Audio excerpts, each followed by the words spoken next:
দর্শক, হবিগঞ্জ ২ আসন অর্থাৎ বানিয়াচং আজমিরগঞ্জ আসনের সাবেক ৩ বারের সংসদ সদস্য অ্যাডভোকেট আব্দুল মজিদ খানকে দ্বিতীয় দফায় রিমান্ডে দিয়েছেন আদালত।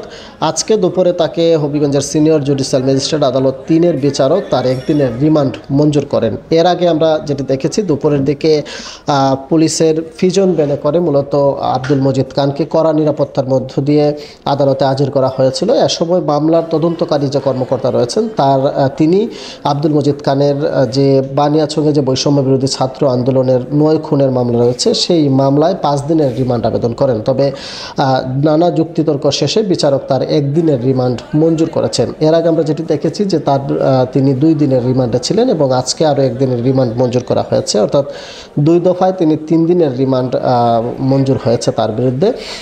তবে এর আগে যে 2 দিনের রিমান্ডে নিয়েছিল পুলিশ, সেটি মূলত হবিগঞ্জ সদরের বৈষম্য বিরোধী একটি মামলায় তাকে 2 দিনের রিমান্ডে পেয়েছিল। সেই সময় মামলার যে তদন্তকারী কর্মকর্তা তার বিরুদ্ধে মূলত মজিদ খানকে মূলত 7 দিনের রিমান্ডে চেয়েছিল, তবে বিচারক তাকে 2 দিনের রিমান্ড তার মঞ্জুর করে।